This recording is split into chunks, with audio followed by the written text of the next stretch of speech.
Ada satu hal yang sangat penting dalam urusan rumah tangga, bil khusus dalam mempersiapkan generasi muda kita menjadi generasi yang baik, membentuk rumah tangga kita, rumah tangga yang sakinah, adalah setiap kita harus mengenal dan memperkenalkan potensi setiap anggota rumah kita, baik kitanya sebagai orang tua dan juga secara khusus bagi anak-anak kita. Kalau kita tahu potensi setiap kita, maka kita tidak akan pernah memaksakan dan tidak akan pernah berkecil hati. Bahwa setiap manusia itu mempunyai potensi, mempunyai bakat bawaan dari Allah Subhanahu wa Ta'ala yang memang jika tidak dikelola dengan baik, jika tidak dibina dengan baik, maka potensi tersebut akan redup, bahkan akan hilang dan tidak menjadi suatu hal yang baik dan indah. Mengenai potensi tersebut, kita lihat dari firman Allah Subhanahu wa Ta'ala. Firman Allah Subhanahu wa Ta'ala ketika berbicara mengenai penciptaan manusia dalam surat At-Tin ayat 4. Allah berfirman, a'udzubillahi minasyaitonirrajim, laqad khalaqnal insana fi ahsani taqwim. Laqad sesungguhnya benar-benar khalaqna, kami telah menciptakan al-insana, manusia itu, fi ahsani taqwim, dengan sebaik-baik ciptaan, dalam bentuk yang sebaik-baiknya. Para ulama mengatakan bahwa yang dimaksud dengan sebaik-baik ciptaan, di sini bukan hanya terkait dengan urusan atau persoalan fisik belaka, fisiknya mancung, badannya tinggi, ya kan, putih dan seterusnya. Bukan hanya itu, walaupun itu juga jelas bahwa Allah telah menciptakan manusia itu dengan sebaik-baik ciptaan secara fisik dan lahiriah, sehingga tidak ada manusia yang lebih jelek dibandingkan kera. Yang katanya kera adalah unsur daripada manusia menurut teori Darwin, tapi itu teori yang salah dan sesat. Tidak ada. Sebagus-bagusnya, secantik-cantiknya, seganteng-gantengnya kera, tetap tidak bisa melampaui manusia.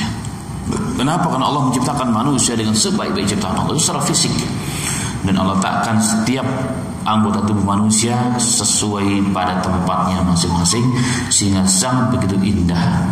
Tapi sayang, manusia sangat sayang sekali sedikit manusia yang memperhatikan karya ciptaan yang maha karya, yaitu Allah Subhanahu wa Ta'ala.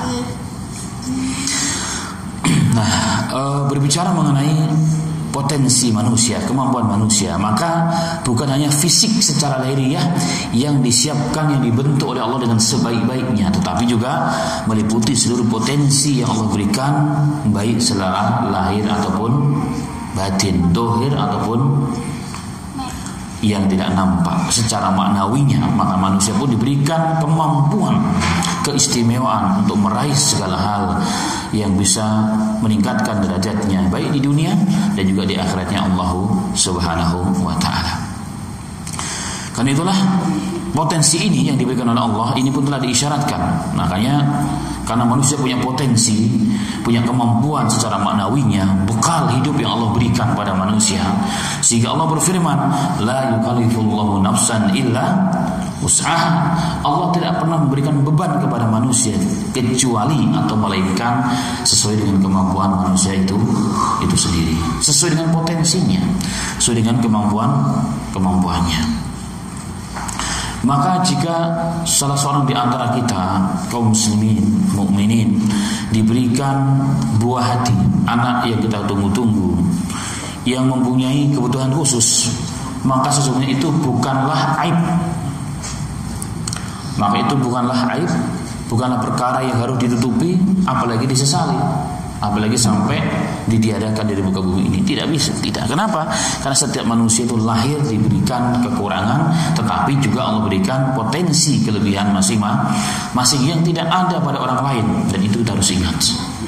Nah, itu harus pintar mencari titik-titik di mana Allah berikan potensi masing-masing yang bisa menjadi sesungguhnya hal tersebut menjadi, jika dikembangkan, dibimbing, dibina, maka potensi tersebut akan memberikan yang terbaik, bahkan akan membuahkan hasil karya yang baik. Nah, mengenai potensi ini dalam hadis yang sahih juga Nabi Muhammad Shallallahu Alaihi Wasallam telah bersabda dalam riwayat Muslim, dalam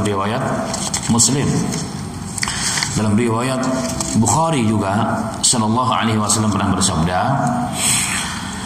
dari Abu Hurairah radhiyallahu anhu Shallallahu Alaihi Wasallam qala an-nasu ma'adin kama'adin adh-dhahabi wal fiddati. Manusia itu adalah barang tambang seperti barang tambang emas dan perak. Khiyaruhum fil jahiliyyati khiyaruhum fil Islam idza faqahu. Maka ada di antara orang yang di zaman jahiliyah dia orang yang hebat, orang yang mulia, menjadi pemimpin, punya pengaruh. Maka saat dia menjadi muslim pun, saat dia berhijrah pun, dia akan menjadi orang yang hebat, menjadi pemimpin yang punya pengaruh, yang punya kemampuan bisa membawa orang. Tapi syaratnya idza faqahu, jika dia tafakuh dalam agama. Wa arwahu junudun mujannadah, dan ruh itu seperti pasukan yang berbaris rapat yang siap untuk maju di medan laga, di medan perang. Itu hati manusia seperti itu. Jadi begitu kuat persatuannya dan begitu sangat siap untuk segala hal. Fama ta'arrafa minna i'talafa.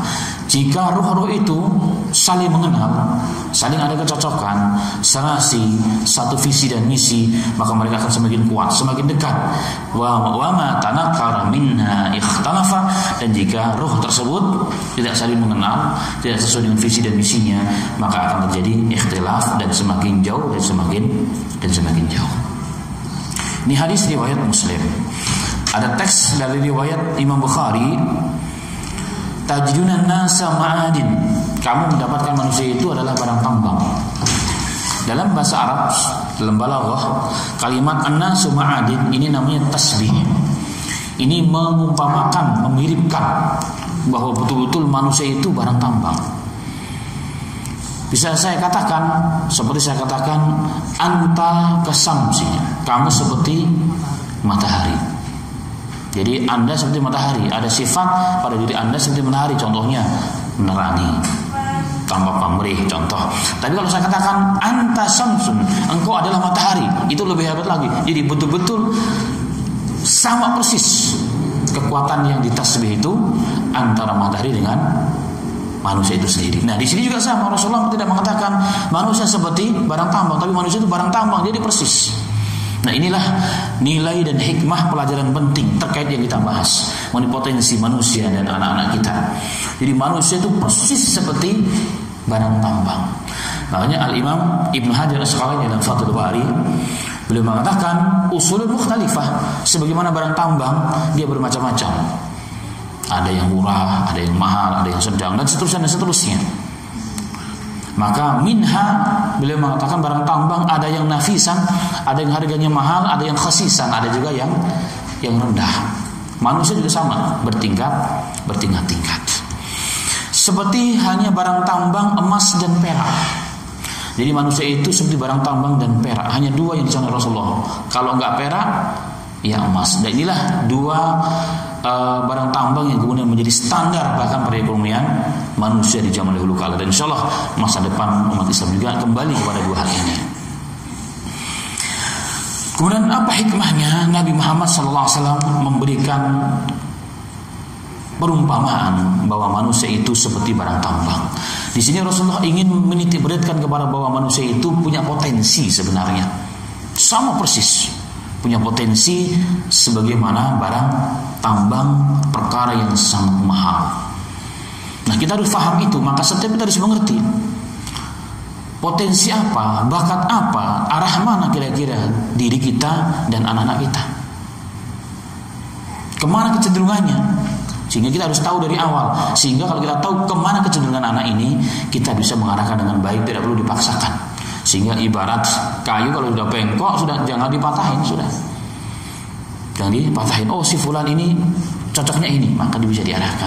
Sehingga hari ini dengan teknologi yang sangat canggih, orang itu bisa dengan penelitian dicek si fulan ini bakatnya apa, si fulan ini arahnya kemana. Sehingga apa? Orang tua mudah menggiring dan mudah mensuasanakan dan mudah untuk memberikan dukungan dan mengembangkan apa yang Allah berikan pada diri anak kita masing-masing. Ini penting. Kemudian hikmah yang kedua, hikmah yang kedua di sini adalah bahwa dalam riwayat yang lain bahwa ada isyarat makna daripada barang tambang itu adalah sesuatu yang mustaqarra fil ard, sesuatu yang tetap di bumi. Artinya emas dan perak itu mau berapa lama terpendam di bumi, dia tetap emas. Dia tetap akan menjadi emas. Dimanapun dia akan tetap menjadi emas. Bagaimanapun dia akan menjadi emas. Begitu juga sesungguhnya pada manusia itu terdapat potensi. Jadi dimanapun dia berada tetap punya potensi itu akan ada. Akan ada. Tetapi kemudian kelanjutan hadisnya, khiyarukum fil jahiliyati khiyarukum Islam. Ada orang-orang yang di masa jahiliyah jadi pemimpin, maka di masa dia hijrah pun jadi pemimpin. Idza faqih syaratnya dia tafaquh. Itu yang pertama. Di sini juga ada isyarat kepada kita bahwa pertama antara kesamaan manusia dengan barang tambang. Jadi manusia itu memang mahal. Tapi mahalnya emas itu tidak semua orang mengerti.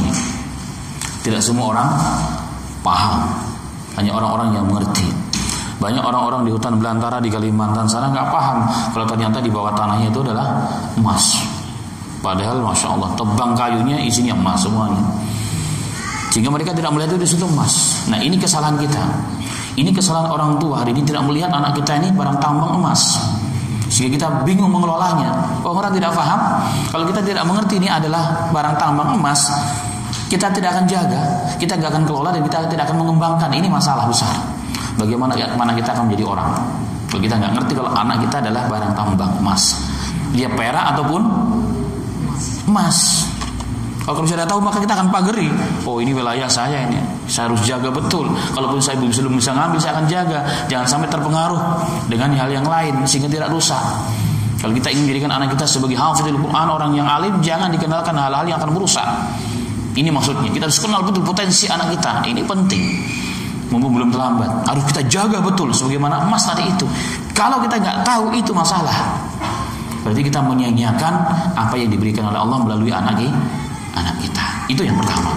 Jadi ternyata banyak orang yang tidak mengerti emas itu adalah emas. Itu yang pertama. Yang kedua, emas itu kapan bernilai? Kalau ditempatkan pada tempatnya. Kapan ditempatkan? Setelah melalui proses. Jadi emas itu akan menjadi nilai yang besar jika ditempatkan pada tempatnya. Tapi menempatkan ini perlu proses. Karena emas itu kan tidak langsung ujuk-ujuk ditemukan kayak gelang melingkar, kayak cincin, kayak kalung. Tidak, tadi dalam bentuk biji-biji. Bapak semua sudah pernah melihat ibu-ibu sekalian bagaimana emas dulu ditambang dari tanah. Kadang-kadang juga memakan korban, saya lihat di Kalimantan. Dulu luar biasa, kecil-kecil. Memang ada yang besar juga, tapi rata-rata kecil-kecil. Nah itu prosesnya cukup lama, mujahadah, keluarkan keringat, banting tulang, digali tanah, disemprot dengan berbagai macam alat kalau masih tradisional. Nah begitu juga anak kita akan menjadi anak jika melalui proses.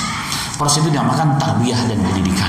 Nah inilah Nabi Muhammad sangat peduli dan urusan tarbiyah dan pendidikan. Sehingga banyak kitab ditulis oleh ulama mengenai tarbiyatul aulad, mendidik para anak itu dalam rangka apa? Menjadikan emas itu tetap emas, bahkan ditinggalkan kualitasnya dan ditingkatkan nilainya. Tinggalkan nilainya. Ini yang harus kita tahu. Berarti dalam memproses emas itu harus sabar. Orang tidak boleh tidak sabar cari emas langsung maunya satu cangkul dari emas, nggak bisa. Prosesnya lama, digali dulu, disemprot dulu. Masya Allah luar biasa. Siang dan malam begitulah membentuk emas. Kemudian akhirnya dapat emas. Kumpulan emas dari kecil-kecil dikumpulkan jadi sekian gram, sekian on dan seterusnya. Nah begitu juga dalam mentarbiyah anak kita, menjadikan anak kita menjadi emas, perlu kesabaran proses yang cukup lama. Nah ini penting. Ini permisalan. Inilah potensi yang kita harus paham. Ini potensi yang harus paham. Kemudian yang berikutnya, kalau kita sudah tahu anak kita kecenderungannya kemana, silahkan, gak ada masalah, jangan dipaksakan. Kita ingin hari ini banyak orang yang salah adalah orang yang agak telat hijrahnya. Anaknya sudah besar atau anak masih kecil, kita inginnya anak kita menjadi seperti Ustadz Fulan dan Ustadz Fulan, menjadi Ustazah Fulan. Akhirnya apa yang terjadi? Kita paksa, harus mondok, harus menghafal, harus begini. Padahal hatinya gak ada ke sana. Padahal kalau dia dibuat enjoy saja, dia bisa menghafal Quran. Tapi karena dalam tekanan, maka jadi gak bisa. Nah, ini yang salah. Kita tidak perlu siap karena kita menjadi ulama semua. Tapi yang penting Rasul agar tetap menjadi orang yang baik. Seperti di zaman jahiliyah dia baik, di zaman Islam dia baik, harus tafakuh dalam agama. Idza faquhu, jika prosesnya tetap dibimbing dalam agama. Jadi anak kita yang penting adalah apa? Kita siapkan dari segi agama, Quran, hadis, tauhidnya betul, sunnahnya betul. Kita bimbing kemana kira-kira dia cocoknya, kemana dia diberikan potensi oleh Allah Subhanahu wa Ta'ala. Tidak harus menjadi semua jadi ulama, menjadi hafiz Quran. Harus ada yang menjadi seorang pemimpin tapi yang ahli agama. Seorang ahli ekonom tapi dia ahli agama. Seorang dokter tapi dia ahli agama. Pilot ya, tetapi dia ahli agama. Sehingga apa? Di angkasa sana dia bisa berdakwah. Di angkasa sana dia bisa mengingatkan penumpangnya tetap menjaga aturan agama. Sehingga Islam akan hidup di mana? Di mana-mana. Rasulullah tidak menjadikan sahabatnya semua jadi alim ulama, semua tidak. Ada yang jadi pedagang, ada yang jadi petani, dibiarkan tetap. Tapi semua berasaskan agama, semua berasaskan ilmu Quran dan hadis Nabi Muhammad SAW. Inilah potensi kita harus tahu. Hari ini banyak kita sedih melihat anak dipaksa. Akhirnya karena dipaksa belajarnya nggak tahan lama, nggak dengan hati dia. Di pondok pesantren hanya setahun 2 tahun habis lari. Akhirnya mondok nggak mau masuk sekolah sudah telat, akhirnya sudah mabuk. Akhirnya apa? La dunia wala akhirah. Dan itu banyak terjadi gara-gara apa? Tidak melihat potensi anak, kemana Allah titipkan potensi tersebut. Kemudian ma'asyiral muslimin rahimani wa rahimakumullah. Kemudian Rasulullah SAW mengatakan, wal arwahu junudun mujannadadun. Ruh itu sesama manusia, sesama muslim itu seperti kumpulan pasukan yang siap bertempur. Artinya kedekatan ruh itu kuat. Maka fama ta'arrafa minna ya'tarafa. Jika ruh ini bertemu dengan ruh yang satu, si A dan bertemu dengan si B, satu visi, satu misi, dia akan kuat persahabatannya. Kita lihat. Tapi fa'idha tanakkara, apabila keduanya tidak cocok, enggak satu visi dan misi, ikhtalafa, maka akan terjadi perceraian, terjadi perpisahan, bahkan terjadi pergolakan. Nah, ini syaratnya adalah apa? Isyarat kaitan dengan awal kalimat dalam membentuk manusia mencapai potensi yang baik, berkualitas yang tinggi, perlu pertemanan. Pertemanan yang harus seperti puzzle. Puzzle itu kan tidak ada yang lurus semua, pasti ada celahnya. Satunya celah, satunya lubang, begitu.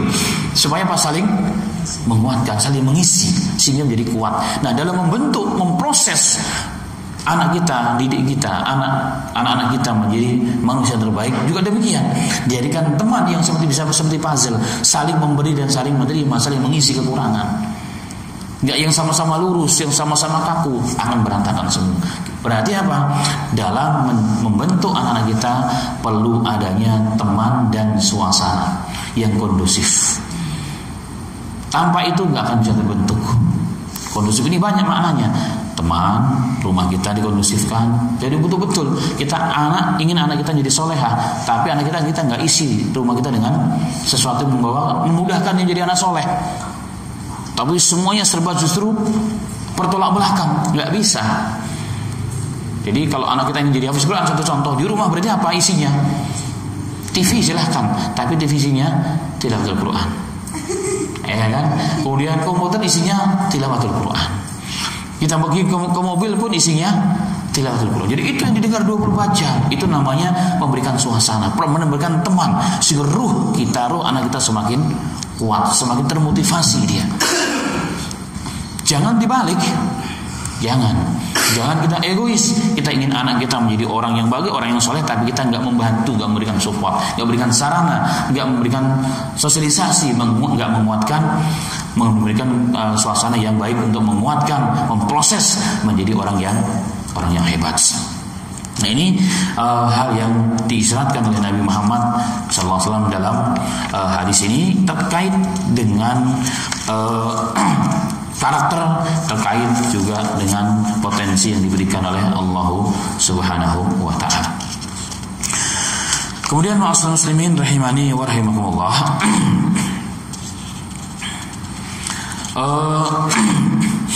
Ada satu hal lagi yang perlu ditegaskan, bahwa potensi setiap manusia itu ada, tapi memang bermacam-macam. Dan jangan pernah menilai potensi yang ada pada anak kita itu kecil, karena menurut kita tidak harus menjadi emas, tidak harus menjadi perak, mungkin menjadi tembaga yang lain. Tapi jika dikembangkan dengan baik, maka tembaga pun bisa jauh manfaatnya lebih besar daripada emas. Contohnya apa? Menjadi campuran bahan pesawat. Iya kan? Kan tembaga jauh nilainya di bawah emas dan perak. Ada juga yang lainnya masih banyak. Tapi karena dikelola dengan baik, orang tuanya memberikan kemampuan, yang memberikan support yang luar biasa, maka perkara yang kelihatannya ringan, yang kelihatannya tidak ada nilainya, bahkan menjadi nilai yang sangat tinggi. Pesawat, kendaraan yang paling mahal apa di dunia ini? Pesawat. Karena bahkan dia bisa terbang kemana-mana. Subhanallah. Ini kita harus paham dan harus mengerti. Ini yang kita paham dan harus mengerti. Kemudian ma'asyiral muslimin rahimani wa rahimakumullah. Dalam bab potensi manusia, ada terbagi menjadi dua. Pertama, terkait dengan potensi yang bersifat karakter, kebutuhan maknawi. Yang kedua, yang bersifat kebutuhan secara zahir. Nah, kalau kebutuhan secara zahir, jika kita, jadi secara jasmani maksudnya, jika kita tidak penuhi, akan lapar, haus. Kalau nggak terpenuhi paling meninggal dunia, selesai urusan. Ini adalah potensi keperluan yang bersifat dhawahir. Jadi hajatu hawaij dhawahiriyah. Jadi kebutuhan-kebutuhan yang bersifat dhawahir. Makan, minum, ini semua pun harus dipenuhi sesuai dengan kebutuhan, sesuai dengan aturan, sesuai dengan kebutuhan yang dibutuhkan oleh setiap manusia di individu itu masing-masing. Dan itu pun diatur oleh agama agar betul-betul potensi ini akan menjadi hal yang baik, yang punya pengaruh yang baik kepada kebutuhan yang bersifat maknawi tersebut. Ini juga penting, makan minumnya diperhatikan dengan baik. Dari sejak kecil diperhatikan dengan baik, jangan sembarangan memberikan makan dan minum, terutama yang halal dan haram harus jelas. Halal dan haram dan thayyib. Jadi halalan thayyiba. Halal, tidak semua halal thayyib untuk anak kita. Ada yang halal tapi nggak cocok untuk anak-anak, untuk orang dewasa. Contohnya, susu formula nggak cocok untuk anak yang di bawah 1 tahun, apalagi masih 6 bulan. Kalau dulu orang-orang kampung itu merasa keren kalau anaknya minum susu formula, katanya, wah keren, ini maju, orangnya intelektual. Padahal itu salah ternyata. Kan ternyata salah. Bahkan sekarang banyak negara-negara Eropa yang melarang rumah sakit untuk mengiklankan susu formula di rumah sakit. Kalau terdapat, langsung di blacklist rumah sakit tersebut, seperti Denmark dan lain sebagainya. Bahkan mereka dilarang untuk memproduksi kembali. Bahkan sekarang ada gerakan di Indonesia namanya gerakan kembali kepada ASI. Nah, ini hal-hal yang perlu diperhatikan juga, ilmu daripada orang tua agar anak juga secara lahiriah kebutuhan jasmaninya tersebut juga terpenuhi dengan baik. Karena salah dari awalnya akan membawa kesan yang sangat tidak baik. Satu contoh, ketika bayi itu lahir, kebutuhan seorang bayi itu masih sangat kecil, 1 tetes saja. Sehingga banyak ibu-ibu yang mengeluh, oh saya nggak keluar susunya. Padahal nggak keluar susu, memang yang dibutuhkan segitu. Jadi susu itu akan keluar sesuai dengan rangsangan kebutuhan dari si bayi itu. Nah, ini karena ketidaktahuan, kejahilan ibu-ibu, dikiranya tidak keluar. Akhirnya apa? Berhari-hari nggak disuhui. Ketika nggak disusukan kepada anaknya, apa yang terjadi? Maka jadi dia tidak keluar. Dan bayinya akhirnya apa yang terjadi? Minum apa akhirnya? susu formula. Padahal di awal-awal susu keluar di ibunya adalah mengandung kolesterol. Itu adalah kehidupan emas dia untuk masa depannya. Jadi dipertaruhkan untuk segala-galanya. Walaupun bahkan para peneliti kalau seandainya tidak keluar sehari sampai 3 hari masih kuat bayi itu sebenarnya. Nah ini hari ini banyak kesalahan. Itu yang saya bilang pada pertemuan sebelumnya. Orang Islam ini punya anak bukan di program, hanya kebetulan punya, sehingga waktu lahir pun yang penting hidup, yang penting nyusu, nggak diperhatikan kualitasnya. Nah ini yang menjadi hal luar biasa. Padahal di situ adalah antibodinya, di situ ada untuk membantu kecerdasan dan seterusnya, mental dan sebagainya. Nah ini perlu diperhatikan minimal sampai 6 bulan. Itu nggak boleh makan apa-apa. 1 tahun itu boleh makan dengan yang lain, tapi tetap ASI, nggak boleh susu formula. Itu baru betul. Syukur-syukur bisa lebih. Syukur-syukur bisa lebih kalau madzhab Ahnaf sampai 2 tahun tetap nyusu. Kalau mereka lain itu jumhur ulama. Nah ini terkait dengan hal-hal yang bersifat kebutuhan, makan, minum dan sebagainya. Dari itu diperhatikan, dihindari dari makan-makan yang subhat. Jangan dibiarkan makan-makan ciki. Itu hal-hal yang memang kelihatan kecil tapi punya pengaruh. Dan ternyata dalam penelitian, anak yang belum 1 tahun tapi sudah 6 bulan itu juga sangat tidak bagus jika sudah diberikan yang rasa-rasa asin, rasa manis itu dihindari. Maka berikan asin dan manis yang natural. Kenapa? Karena ternyata tubuhnya itu belum terlalu perlu dengan hal tersebut. Orang mungkin salah kaprah dalam menanggapi susu formula. Kalau susu formula itu katanya anaknya gemuk. Rata-rata anak-anak yang minum susu formula biasanya gemuk. Kenapa jadi gemuk itu pertanyaannya. Mungkin bapak-bapak pernah mengikuti penelitian kajian terkait minuman mashrubal ghaziyah dalam bahasa Arabnya. Minuman yang bersoda. Minuman yang bersoda itu kan enaknya dingin. Semakin dingin semakin nikmat katanya. Padahal sebenarnya itu nggak ada rasanya. Karena lisan kita, radar yang Allah ciptakan di sini, dia tidak merekam, tidak akan bisa merasakan kalau terlalu dingin atau terlalu panas. Makanya seberapapun yang kita minum, ujung-ujungnya kita minta air putih. Begitu juga ternyata anak-anak yang belum 1 tahun udah dikasih susu formula, itu pencernaannya itu belum bisa berjalan, belum bisa mencerna, sehingga seberapapun dikasih dia tetap haus. Artinya apa? Dia minum terus susu formula. Efeknya adalah nanti ketika sudah dewasa, sudah tua, mudah terkena berbagai macam penyakit. Kenapa? Karena organ tubuhnya belum siap. Nah ini hal-hal yang perlu diperhatikan. Saya bukan dokter, tapi membaca dan sering kadang-kadang ngikutin seminar-seminar yang berbagi tentang hal tersebut. Nah ini terkait dengan potensi kebutuhan manusia terkait dengan hal-hal yang bersifat kebutuhan zahir, makan dan minum dan seterusnya. Baik. Kemudian hal-hal yang bersifat potensi, kemudian yang merupakan kebutuhan goriza kalau bahasa Arabnya, yang bersifat insting dan naluri, itu ternyata setiap manusia itu punya. Setiap manusia itu punya, diberikan otomatis oleh Allah kepada manusia. Jangankan manusia yang Allah sebut sebagai asraful makhluqat, sebagai sebaik-baik ciptaan Allah, sedangkan hewan pun diberikan oleh apa? Insting, naluri itu ada, apalagi manusia. Nah ini harus kita pahami betul. Jadi manusia itu punya insting, punya naluri. Untuk apa? Pertama, naluri untuk bertahan hidup. Namanya gharizatul baqa. Jadi insting, naluri, kekuatan untuk dia bisa bertahan, untuk dia bisa tahan hidup. Itu bawaan diberikan oleh Allah Subhanahu. Respon secara otomatis dalam diri seorang manusia itu diberikan oleh Allah Subhanahu wa ta'ala. Makanya anak-anak dan kita semua kalau senang kita senyum. Itu otomatis bawaan. Kalau lagi sedih kita bermood masam.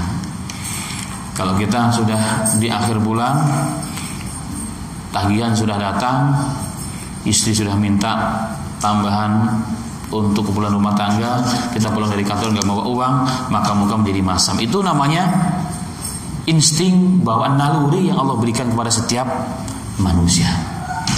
Itu umum. Dan ini ada dimiliki oleh anak-anak kita juga. Maka anak-anak kita dari kecil pun harus kita berperilaku kepada mereka sebagaimana perilaku orang-orang dewasa.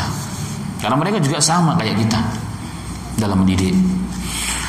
Banyak kesalahan di antara kita adalah ketika mengajari anak-anak. Contoh paling ini bawaan, anak-anak itu kan tergantung orang tuanya. Ada anak-anak yang memang masih kecil, lisannya itu belum sempurna ngomong, tapi kita malah ngikutin. Iya kan, makan nasi hurufnya dihilangin, manggil mama menjadi apa begitu kan. Nah itu nggak boleh. Orang tua malah kita jedal-jedalin, nggak bisa. Justru mengajar anak menjadi tidak menjadi normal, tidak menjadi sempurna. Potensi yang Allah bawa yang Allah berikan kepada setiap anak itu. Nah hal ini penting. Mengenai hal ini Allah telah mengisyaratkan dalam Al-Quran. Dalam surat Yasin Allah mengatakan, awalam yarau anna khalaqna lahum mimma amilat aydina an'aman fahum laha malikun wa dalalnaha lahum faminha rukubuhum wa minha yakulun lahum fiha manafi'u wa masyarib afala yashkurun. Allah mengatakan, awalam yarau anna khalaqna lahum mimma amilat aydina. Apakah kalian tidak memperhatikan bahwa sesungguhnya kami telah menciptakan binatang ternak untuk mereka, yaitu sebagian dari apa yang telah kami ciptakan dengan kekuasaan kami sendiri, lalu mereka menguasainya. Wadalalnaha lahum faminha rukubuhum wa minha yakulun. Kemudian kami tundukkan binatang-binatang tersebut untuk mereka, sebagian sebagai tunggangan dalam perjalanan membawa beban dan seterusnya, dan sebagian untuk dimakan, untuk disembelih.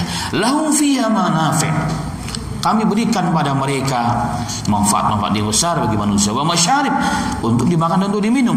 Afala yashkurun, kenapa mereka tidak mau bersyukur? Nah, isyarat apa yang diberikan di sini oleh Allah Taala bahwa sesuatu yang diciptakan oleh Allah Subhanahu wa taala itu sesungguhnya adalah untuk memberikan kemudahan manfaat bagi manusia. Dan ini orang yang beragama tidak beragama pun faham dan mengerti hal tersebut. Ini namanya naluri bawaan, dorongan dari dalam manusia mengenai memahami hal-hal seperti itu. Tujuannya akhir adalah satu, afala yashkurun, agar mereka bersyukur kepada Allah Subhanahu wa taala. Tapi sifat bersyukur ini adalah orang yang memahami. Nalurinya itu tajam, nalurinya itu masih ibarat radal itu mampu menangkap sinyal-sinyal yang sangat lembut. Ini adalah orang-orang yang memang terjaga, terbina, kemudian dikembangkan nalurinya dengan baik, bukan dipotong, bukan dimatikan oleh orang tuanya. Nah ini penting, nalurinya berjalan dengan fitrah, sehingga ini menjadi tajam, kemudian sehingga mudah menangkap sinyal, sehingga mudah menangkap sesuatu itu merupakan karya Allah, di mana kita harus memperhatikan, di mana kita harus mensyukurinya. Kan jarang orang yang diberikan kemudahan kendaraan berupa apapun, bawa kendaraan besi, mobil, motor ataupun apa, atau kendaraan di zaman dahulu. Jarang orang yang bersyukur kepada Allah. Kenapa? Karena sinyalnya tidak jalan. Karena insting nalurinya itu sudah mati, dimatikan oleh siapa? Oleh diri kita dan mungkin oleh orang tua kita ketika mentarbiyah kita tidak benar. Nah ini hal-hal tidak sering diperlihatkan ayat-ayat Allah saat membimbing kita. Hal-hal ketika tidak dikenalkan Allah, tapi yang dikenalkan adalah kita. Satu contoh yang sangat kecil adalah bahwa insting manusia itu akan bersyukur kepada sesuatu yang kita tahu dialah yang memberikan kepada kita.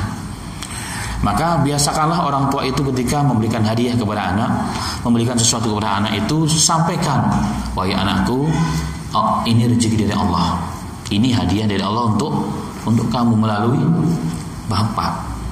Hari ini dipotong, apanya yang dipotong? Bahwa ini rezeki dari Allah. Nah, bapak baru gajian nih, saya beliin mainan untuk kamu. Jadi apa yang di otak anak itu? Ini insting naluri yang memang terbina dari sejak kecil. Yang diingat oleh anaknya adalah siapa? Bapaknya. Sehingga bagaimana dia akan mengenal Al-Mun'im, yang sesungguhnya memberikan nikmat kepada dia dan kepada orang tuanya, itu Allah Subhanahu wa taala. Ini namanya kita memotong, mematikan insting itu, naluri itu. Memotong naluri dan insting tersebut. Nah ini yang kita kadang-kadang tidak sadar. Mulai harus dibiasakan. Harus dibiasakan sambil jalan ya, sambil naik motor, perlihatkan kekuasaan Allah Subhanahu wa taala. Nah, mungkin lagi sholat subuh ya kan, ke masjid naik motor sambil jalan kaki, ada terang rembulan, perhatikan, coba lihat moonnya di atas, lihat bulan di atas, siapa yang menciptakan?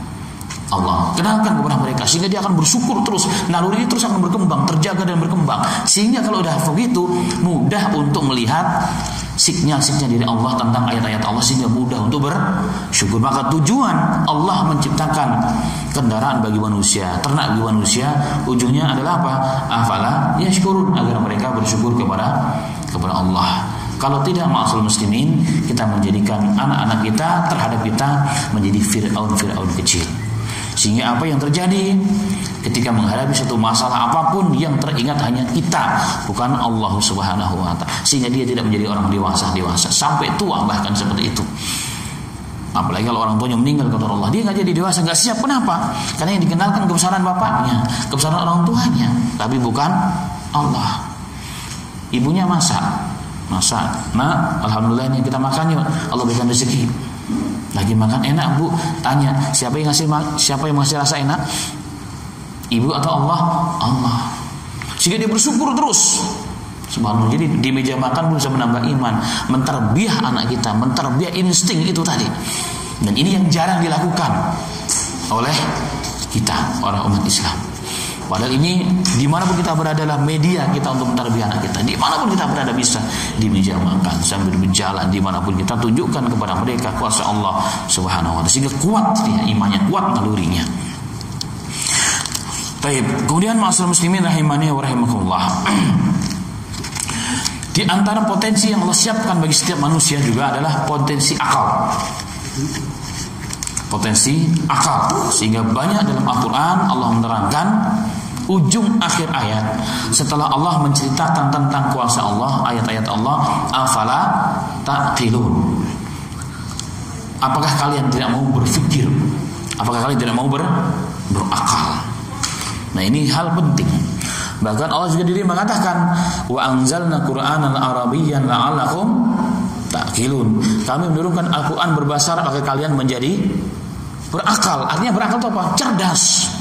Sehingga ayat ini sering saya sampaikan kepada anak-anak santri. Ayat ini jaminan orang baca Al-Quran itu jadi cerdas. Ada kita punya santri lulusan SD, nggak selesai, tapi punya ijazah lah intinya. Awalnya kita ragu terima, tapi saya lihat semangatnya luar biasa. Kemudian saya teringat ayat ini, bismillah. Ternyata betul, sekarang juga seimbang, bisa mengimbangi anak-anak yang lulusan SMP, SMA bahkan. Ada yang seperti itu. Kenapa? Dijamin oleh Allah.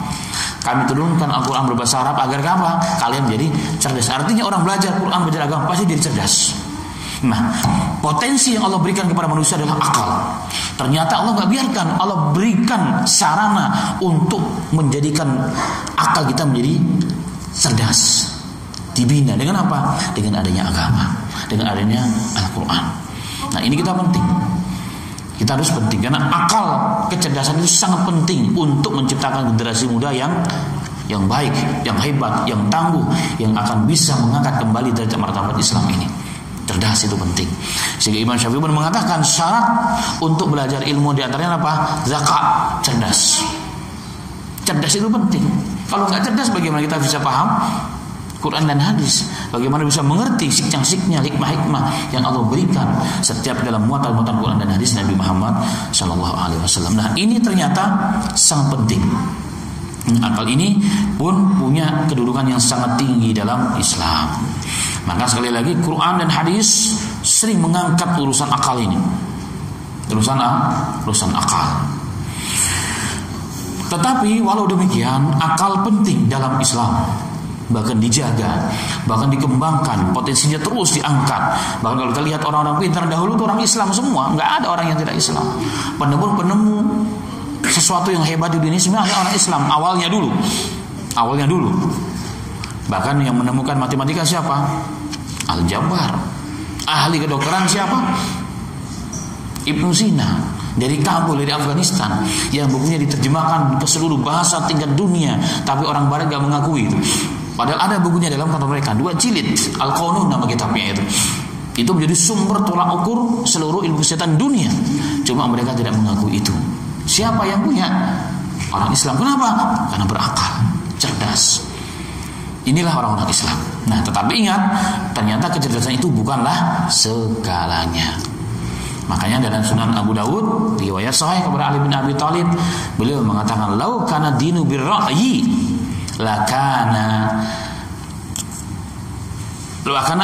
asfalu khufaihi ahaqqu bimashi min a'laha." Beliau mengatakan, seandainya agama itu tolak ukurnya adalah akal, maka ketika membasuh khuf, yang paling layak dan paling berhak adalah bagian bawahnya dan bukan bagian atasnya. Itu kata Ali. Kemudian beliau mengatakan, walaqad ra'aitu, sesungguhnya aku telah melihat Nabi Muhammad SAW mengusap kedua khufnya di atasnya, punggung khufnya ketika berwudu. Nah, dari sini Al-Imam Shona'ani dalam Subuh Salam beliau mengatakan bahwa ini isyarat kepada kita yang pertama, bahwa akal itu bukanlah standar, bukanlah tolak ukur kebenaran. Tapi tolak ukur kebenaran dan amal dan Islam adalah apa? Adalah dalil. Kenapa? Ali mengatakan, seandainya akal yang jadi tolak ukur, saat saya berwudu usap khuf, bawahnya yang saya usap, karena dia bersentuhan langsung dengan tanah. Tapi kenapa atas? Karena beliau mengatakan, laqad ra'aitu, karena aku telah melihat Rasulullah melakukan praktek yang diusap adalah atasnya. Berarti kebenaran dalam Islam bukanlah akal, tetapi dalil. Maka taqdimul naql minal aql namanya, mendahulukan naql yang dinukilkan, yaitu Quran dan hadis, daripada akal kita. Walaupun sesungguhnya akal manusia tidak pernah bertabrakan dengan dalil yang sahih. Jika dalilnya sahih, nggak akan pernah bertabrakan. Kalaupun sepintas selalu bertabrakan, bukan karena tidak sahih, akal kita yang belum nyampe pada sebagian orangnya, tapi sebagian yang lain nyampe. Satu contoh yang pernah saya ceritakan juga beberapa tahun yang lalu, ada waktu kami masih pertama kali buat kajian di Al-Barakah, membahas mengenai tanda-tanda akhir zaman nanti akan terbit matahari dari sebelah barat. Kan sepintas secara akal nggak masuk akal. Bahkan ada seorang yang ikut ngaji saya dulu, sarjana lulus, dia katakan, demi Allah saya nggak terima ini hadis. Saya katakan, Anda muslim atau kafir? Atau dua, jawabnya iya atau tidak, kan gitu. Nah, intinya adalah apa? Yang dimaksud terbit dari barat itu adalah Islam itu masuk ke barat katanya. Nah, ini saya sampaikan, kalau Anda memahami itu, maka Anda akan tertabrak dengan teks hadis sebelum dan sesudahnya. Intinya adalah ternyata akal kita yang sepintas memang nggak masuk. Masa sih matahari terbit dari barat? Dari mana ceritanya? Kan bertahun-tahun, beribu-ribu tahun dari timur. Ternyata dalam penelitian bisa dibuktikan. Bahkan nanti ada satu masanya, kutub ini kan terus bergerak ini sekarang. Kutub utara berpindah, kutub utara dan selatan ini mulai bertukar. Makanya musim mulai bertukar dengan kecepatan yang luar biasa. Makanya hari ini sudah mulai negara-negara yang ratusan tahun nggak pernah ada salju, sekarang turun salju. Negara-negara yang dari dahulu jarang hujan, sekarang banyak turun hujan. Di mana contohnya? Negara Timur Tengah. Terus bergerak ini. Dalam penelitian nanti kalau kutub yang utara dan sampai selatan utara dalam satu hari, saat itulah hari itu, pada saat itu terbit matahari dari sebelah barat. Itu dibuktikan secara ilmiah dan itu sesuai dengan hadis Nabi Muhammad SAW. Nah, ini akal kita, akal yang belum nyampe sebenarnya, karena dia belum meneliti. Tapi kalau melalui proses penelitian, ternyata akal itu pun tunduk dengan dalil. Makanya akal harus dijaga.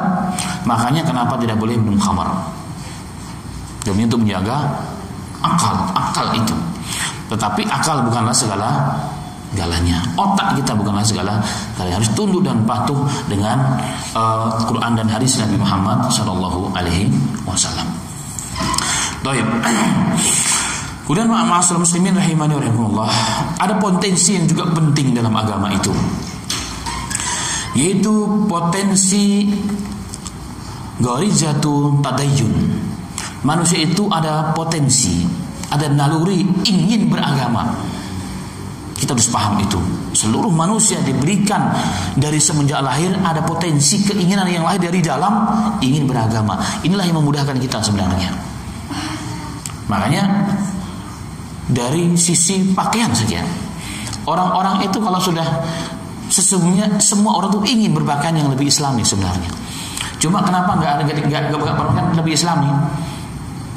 Nggak ada teman, takut dikatain so alim. Di teman itu nggak ada orang dan seterusnya. Tapi asalnya satu orang tuh mau. Kenapa? Karena manusia juga jubila ala mahati as-sunnah. Setiap manusia itu dicintakan oleh Allah cinta kepada sunnah, kepada yang hak. Ini ada dan kita harus paham ini. Bahwa manusia itu sesungguhnya dicintakan kepada agama. Jadi hubbu tadayyun. Jadi jatuh tadayyun, cinta kepada agama, naluri untuk beragama itu ada, menyembah itu ada. Makanya kalau salah bisa sesat. Makanya kenapa manusia kadang kita berpikir, dulu saya suka berpikir, kenapa kelompok yang sesat kok banyak pengikutnya? Di mana-mana. Udah jelas nabinya salah, Tuhannya salah, kitabnya salah, kok ada aja pengikutnya. Dan itu enggak sedikit. Itu enggak sedikit. Kenapa sih? Apa pertanyaannya itu sebenarnya? Banyak, dimanapun ada nabi masuk, ada pengikutnya. Ada kelompok yang sesat, ada pengikutnya. Di mana-mana. Enggak cuma satu doang, ribuan kadang-kadang. Subhanallah. Mungkin kalau pernah baca buku atau berita di dia ada namanya Saibaba. Kan udah jelas-jelas itu sesatnya, tapi anehnya orang mau ikut. Apa sih sebabnya itu, ya kan? Qadiani udah jelas-jelas sesat. Qadiani gulam Nabi, orang matinya dia di WC. Kok ada yang mengikutinya? Apa sih sebabnya itu? Pertanyaannya. Maaf, Syiah jelas sesatannya, kok masih banyak ngikutin? Gak masuk akal agamanya. Kok kenapa bisa mengikutin? Ternyata manusia itu adalah apa? Ada naluri hubbu tadayyun. Gharizah itu tadayyun, cinta kepada agama.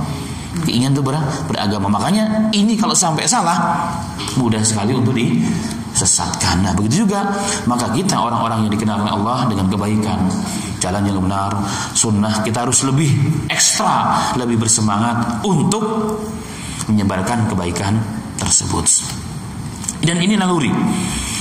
Makanya Allah menggambarkan dalam Al-Quran dalam surat Az-Zumar, wa idza masal insanu dhurrun da'a rabbahu muniban ilayhi summa idza hawalahu ni'matan minhu nasiya ma kana yad'u ilayhi min qabl wa ja'ala lillahi andada liyudilla an sabilihi qul tamatta bi kufrika qalilan innaka min ashabin nar. Pada ayat ini Allah mengistilahkan sesuai dengan yang kita bahas. Wa idzal masal insanu, jika seorang manusia itu sedang diuji dengan darra, dengan kesusahan, kepayahan. Teman sudah tidak punya yang bisa membantu kita. Sudah putuslah dengan siapapun. Kemana-mana sudah malu, tetangga sudah malu kita. Semua sudah gak ada yang bisa bantu kita. Apa yang terjadi biasanya? Pasti yang dirujuk adalah apa? Da'a rabbahu muniban ilaihi, maka dia akan kembali kepada Allah, doa kepada Allah, ya Rabb, ya Rabb. Sejelek-jeleknya orang, seburuk-buruknya orang, sejajarnya orang, sesesat-sesatnya orang, pasti kembali kepada Rabb. Dan itu naluri, insting bawaan manusia. Tetapi aneh, kalau Allah sudah hilangkan kesusahan tersebut, nasya ma kana yad'u ilaihi, dia lupa dengan yang dia berdoa kepadanya, yaitu Allah Subhanahu wa ta'ala. Kemudian dia kembali kepada kesesatannya, dia kembali menyesatkan orang dari jalan Allah Subhanahu wa ta'ala. Maka Allah mengatakan di akhir ayat, qul tamatta bi kufrika qalilan, katakan wahai manusia kepada mereka orang yang kufur seperti itu, silakan anda menikmati kenikmatan dunia yang sementara ini, tapi ingat, innaka min ashabin nar, bahwa engkau termasuk ashabun nar, ahli neraka. Nah, ini ayat yang sepintas begitu saja, tapi di sini ada kandungan sebagaimana kita sedang bahas, bahwa ternyata manusia itu ada hubbu tadayyun, siapapun dia ada keinginan untuk beragama, rujuk kepada Allah Subhanahu wa ta'ala. Ini potensi pada anak kita ini harus ditumbuhkan. Maka sesungguhnya kalau cara kita ini benar, membina anak kita, mengarahkan kepada agama, itu mudah. Kenapa? Karena setiap manusia sudah ada potensi itu. Kita tinggal memancing, menstimulasi saja, sehingga mudah sekali untuk dibawa kepada kebenaran jika kita bisa dan benar membawanya. Karena itulah hadis yang pertama tadi, hadis riwayat Muslim, bahwa manusia itu seperti tambang emas dan tambang perak. Maaf. Kemudian Rasulullah mengatakan, khiyarukum fil jahiliyah khiyarukum fil Islam idza faqahu. Ada di antara kalian yang terbaik di zaman jahiliyah, terbaik juga di zaman Islam idza faqahu, jika kalian bertafakuh. Berarti syarat menjadi mulia dalam agama hanya satu, yaitu tafakuh. Nah, di sini kaitannya dengan yang saya bahas, bahwa potensi kecintaan kepada agama pada setiap manusia dilahirkan oleh Allah, dilahirkan oleh kedua orang tuanya di muka bumi ini, ada cinta kepada agama, dan itu potensi yang harus dikembangkan. Sehingga kembali kepada asal bahasan, maka yang pertama dan utama yang kita harus tanamkan pada generasi kita adalah apa? Agama, dan kita harus mengerti potensi mereka dan bakat mereka, sehingga tetap menjadi orang beragama, menjadi siapapun dia menjadi ahli dalam Islam, walaupun dia seorang pemimpin, seorang menteri, seorang pedagang, seorang dokter, tapi agama itu yang menjadi tolak ukurnya. Dan ini yang memang harus kita jaga sampai hari ini. Kemudian ma'asyiral muslimin, hal yang penting juga, dan ini sangat-sangat penting, adalah bahwa manusia itu punya gharizah kepada lain jenis. Ada naluri cinta, keinginan kepada lain jenis, dan kita harus paham itu. Makanya Islam sangat peduli dengan perkara ini. Kita harus paham bahwa manusia itu punya keinginan, itu naluri manusia, itu insting yang muncul dari setiap manusia, tabiat manusia seperti itu. Makanya dalam kisah Nabi Yusuf, ketika dia digoda, bahkan setengah dipaksa oleh Zulaikha untuk berbuat tidak baik, Allah mengatakan, walaqad hamma bihi wa hamma biha laula arra'a burhanu rabbahu kadzalika nusarrifu anhu su' wal fahsya innahu min ibadina sholih mukhlisin.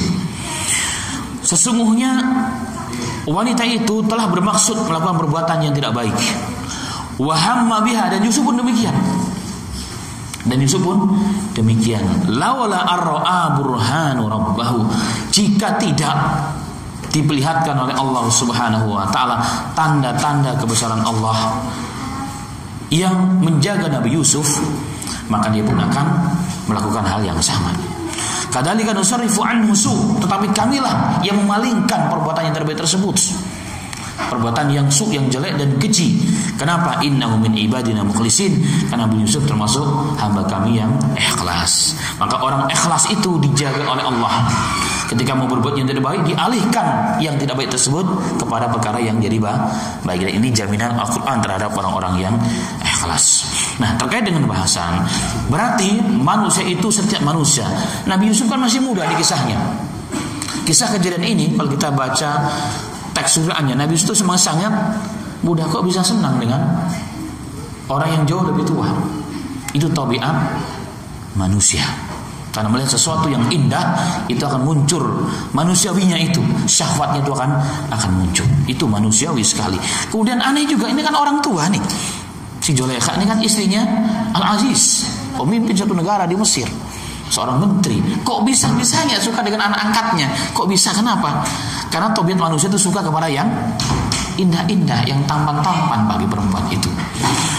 Makanya dalam hadis Nabi Muhammad sallallahu alaihi wasallam, Nabi Muhammad sallallahu alaihi wasallam mengajarkan kepada kita semuanya, dari semenjak anak kita masih kecil sudah mulai diawasi. Bahkan dalam teksnya yang begitu jelas, Rasulullah mengatakan, muru awladakum bis salati wa hum abna'u sab'a sinin. Perintahkanlah anak-anak kalian untuk sholat ketika umur 7 tahun. Belum wajib 7 tahun, tapi sudah mulai diperintah supaya terbiasa nanti. Kalau udah sampai 10 tahun belum mau sholat, pukul dengan pukulan yang mentarbiyah dan mendidik. Kemudian Rasul mengatakan, wa farriqu bainahum fil madaji', dan pisahkan tempat tidur mereka Anak-anak kita dipisahkan. Dari kapan? Mulai diajari dari umur 7 tahun, 10 tahun harus dipisah. Dipisah dari siapa? Dari orang tuanya. Jangan tidur bareng. Kalau sudah mulai 10 tahun sudah nggak bisa. 6-7 tahun sudah mulai dipisah. Kenapa? Karena umur 7 tahun sudah ada mulai melihat dan mengerti aurat orang itu. Sudah mulai mengerti tanda-tanda, oh ini namanya.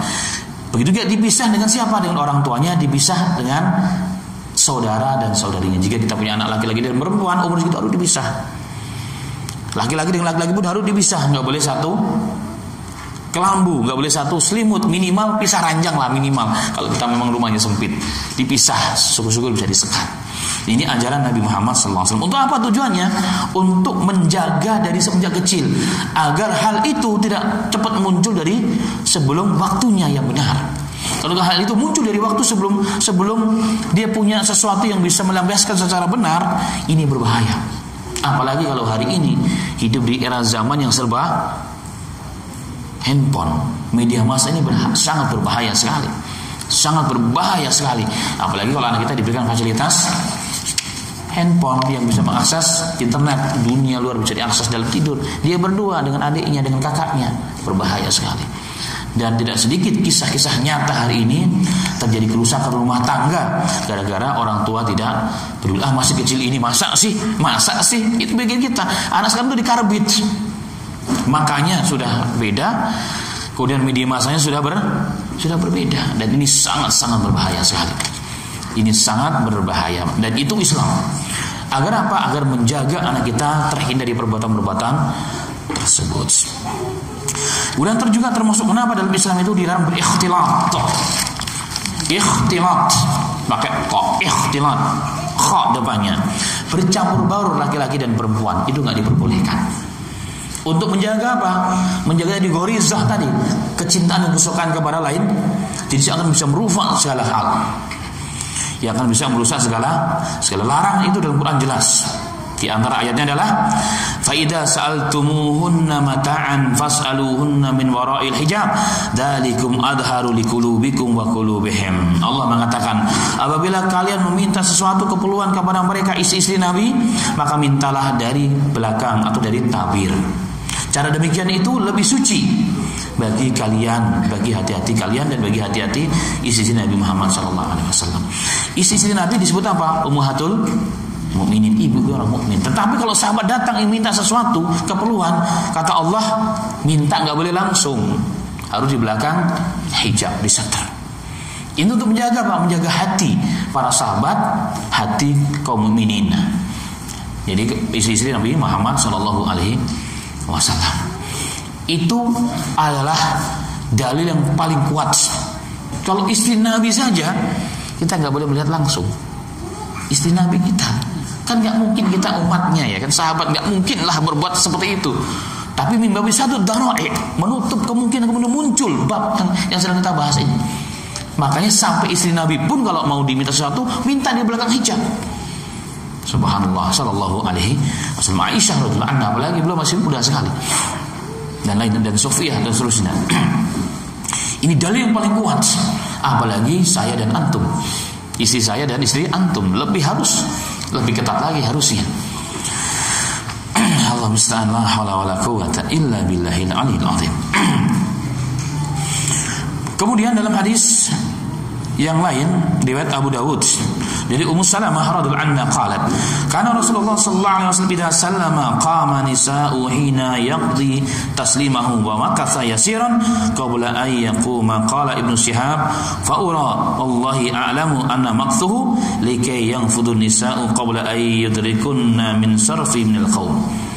Riwayat Abu Dawud dan juga Bukhari. Diriwayatkan oleh Ummu Salamah radhiyallahu anha, beliau mengatakan, jika Nabi Muhammad SAW sholat, maka kaum wanita segera bangkit saat beliau selesai salam. Jadi assalamualaikum warahmatullah, maka para wanita yang di belakang, saf belakang langsung berangkat. Biasanya kaum wanita di zaman Rasulullah ikut sholat Isya dan sholat subuh umumnya, sholat yang gelap, karena di zaman Rasul tidak ada lampu, sehingga kedatangan mereka tidak begitu nampak oleh mereka umumnya. Maka para perempuan-perempuan di zaman Rasulullah termasuk Ummu Salamah hadir dalam sholat berjamaah bersama Rasul, ingin ikut serta keutamaan sholat bersama Rasul sallallahu alaihi wasallam. Tapi mereka tetap menjaga. Bagaimana caranya? Kalau Rasulullah SAW, Assalamualaikum warahmatullah, maka perempuan langsung bangkit dan pergi. Dan Rasulullah SAW menginginkan laki-lakinya jangan langsung pergi. Maka seorang rawi Ibnu Syihab, Az-Zuhri Ibnu Syihab, dialah yang mengumpulkan hadis pertama kali dalam Islam. Dia mengatakan, wallahi, demi Allah, yang saya mengerti dari perbuatan tersebut adalah apa? Agar Rasulullah memberikan kesempatan kepada perempuan, mereka habis dulu dari masjid, sehingga ketika laki-laki berdiri tidak bertemu dengan kaum laki-laki, sehingga tidak terjadi ikhtilat. Ini dalil yang sangat kuat. Kemudian dalam riwayat Abdullah bin Umar radhiyallahu anhuma, Rasulullah pernah mengatakan, la tarakna hadzal bab lin nisa, qala Nafi falam yadkhul minhu Ibnu Umar hatta mat. Jadi di Masjid Nabawi, riwayat Abu Daud sahih, ada pintu yang kadang-kadang laki-laki perempuan lewat situ, laki-laki juga lewat situ. Maka Rasulullah melihat ini kayaknya cocok untuk perempuan ini. Bagusnya kalian jangan lewat sini lagi, biarkan ini pintu khusus untuk perempuan. Maka diriwayatkan bahwa Abdullah bin Umar setelah mendengar kalimat itu, beliau sampai meninggal nggak pernah melewati pintu tersebut, walaupun tidak ada wanitanya. Sebegitunya Abdullah bin Umar radhiyallahu anhu. Nah, ini mengisyaratkan kepada kita bahwa masjid itu pun harus dibuatkan dua pintu masuk dan pintu keluar, supaya tidak terjadi tabrakan, pertemuan ikhlat laki-laki dan perempuan. Mereka berhijab, walaupun berhijab tetap saja harus dijaga hal tersebut. Emang wanitanya Rasulullah nggak berhijab, tetapi tetap saja disuruh jangan sampai bertemu, jangan sampai satu pintu. Disuruh pulang dulu ke rumah, baru laki-laki berdiri meninggalkan masjid, pulang ke rumahnya masing-masing. Ini isyarat yang luar biasa dari hadis Nabi Muhammad sallallahu alaihi wasallam. Baik. Kemudian dalam riwayat yang lain, riwayat Abu Daud dalam sunannya dengan sanad yang sahih dari Abu Usaid Al-Ansari radhiyallahu anhu, sami'a Nabi sallallahu alaihi wasallam qala, dia mendengar Nabi Muhammad bersabda, saat beliau keluar dari masjid didapati laki-laki dan wanita bercampur baur di jalan. Maka beliau sallallahu alaihi wasallam mengatakan, istaghfirna fa innahu laisa lakunna an tahquqna tariq alaikunna bi khafati tariq. Satu ketika Rasulullah sallallahu alaihi wasallam melihat pulang dari masjid, satu jalan itu ada laki-laki ada perempuan. Maka Nabi Muhammad SAW mengatakan, menepilah kalian wahai wanita, sesungguhnya bagi kalian tidak layak di tengah, tapi bagi kalian di pinggir. Maka mereka para wanita ketika melihat laki-laki, setelah Rasulullah mengatakan tersebut, hendaknya wanita di pinggir jalan. Setelah Rasulullah mengatakan kalimat tersebut, setiap laki-laki lewat di jalan tersebut, maka para wanita minggir di jalan dan dia menempelkan badannya menghadap ke dinding. Apa maksudnya? Jadi para wanita jika ada laki-laki mau lewat, dia langsung nepi wanita pakai hijab. Ingat, pakai hijab sempurna, menempelkan badan ke dinding. Dan saya demi Allah melihat perbuatan ini di beberapa negara seperti di pinggiran Pakistan, luar biasa. Mereka berhijab rapat, bukan hanya pakai cadar begini, pakai yang pulkoh yang kayak karung gitu. Tapi kalau ada wanita mau lewat 10 meter sebelum kita lewat, mereka semua menempel ke dinding walaupun sudah tua. Udah lewat. Ternyata hadisnya ada dari Sunan Abu Daud. Kenapa sampai sebegitunya mereka menjaga agar jangan sampai terjadi ikhtilat? Sampai sebegitunya Islam itu menjaga, subhanallah. Sampai menjaga seperti itu, ma'asal muslimin. Nah, ini semua dalam rangka apa? Menjaga agar gharizatu, keinginan, kecintaan kepada selain jenis itu yang bukan pada tempatnya terjaga, terlindungi dan menjadi ibadah, bukan menjadi maksiat kepada Allah Subhanahu wa taala. Kalau tidak, maka fitnah di mana-mana.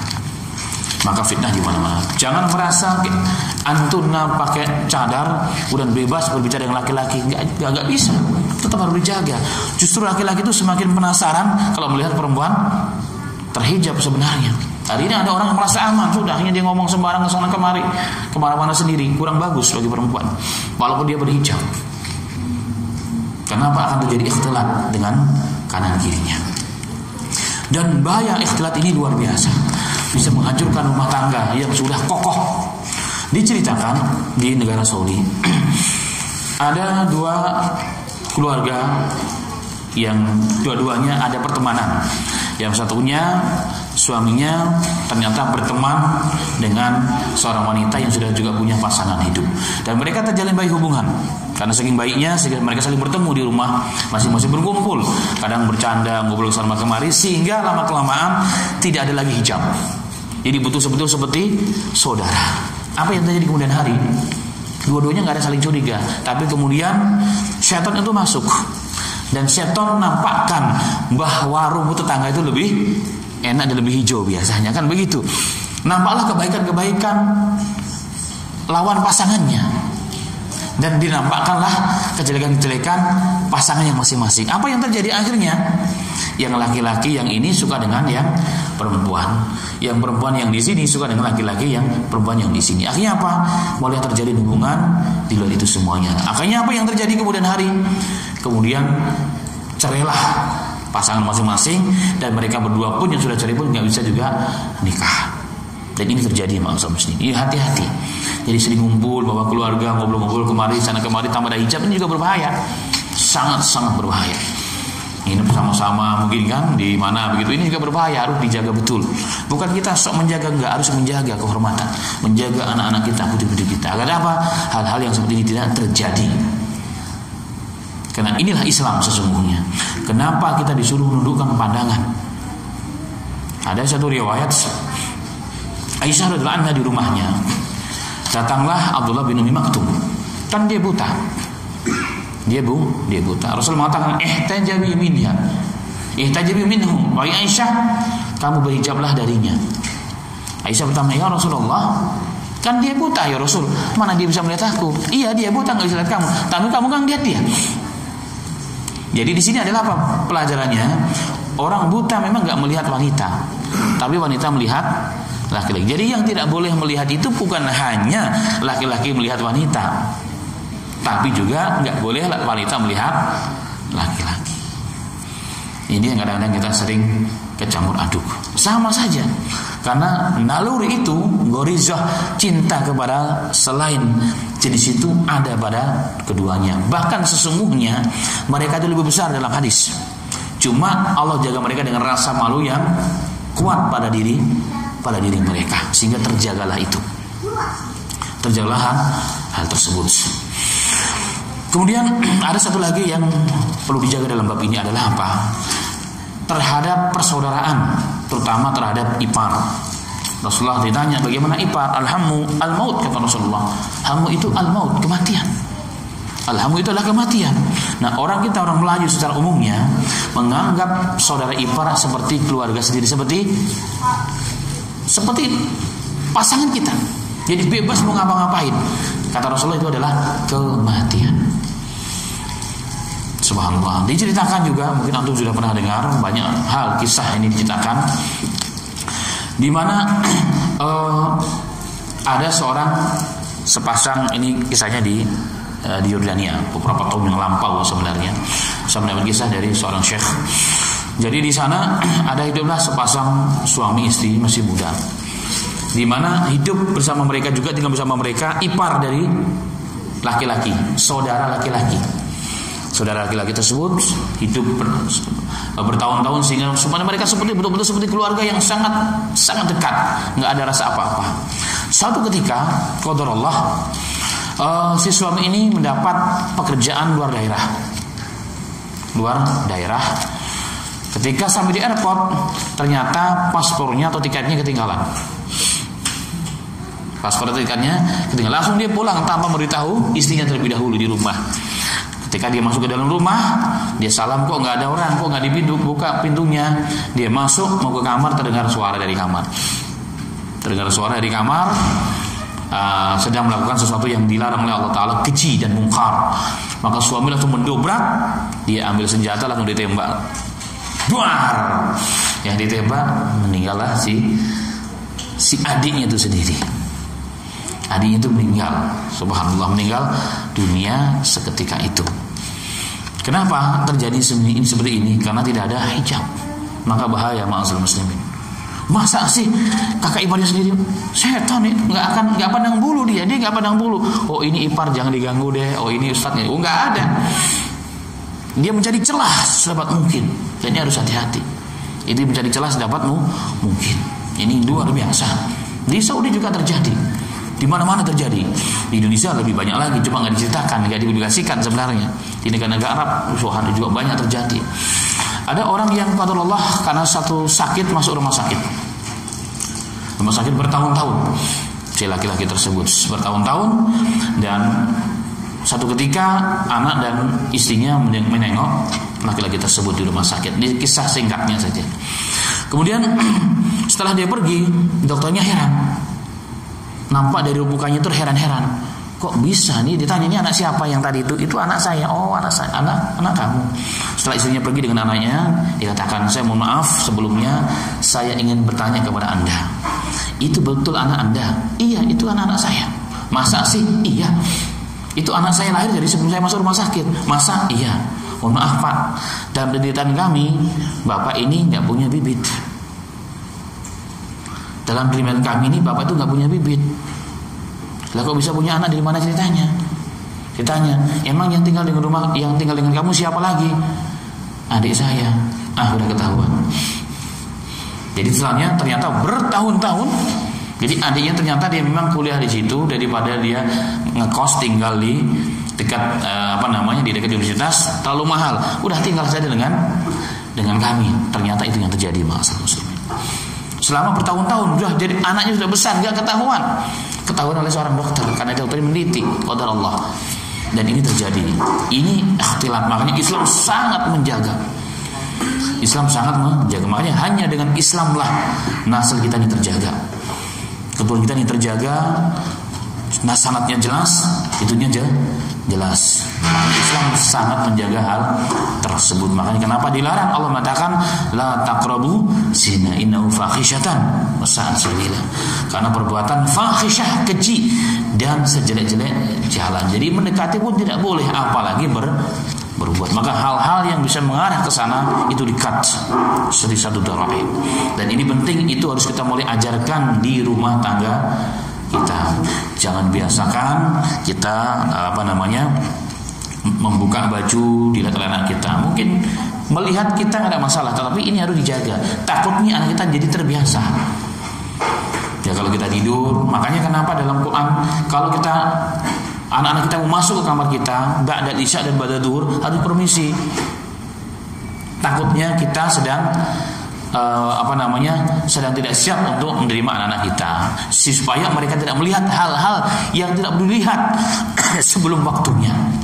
Dan ini penting. Ini penting.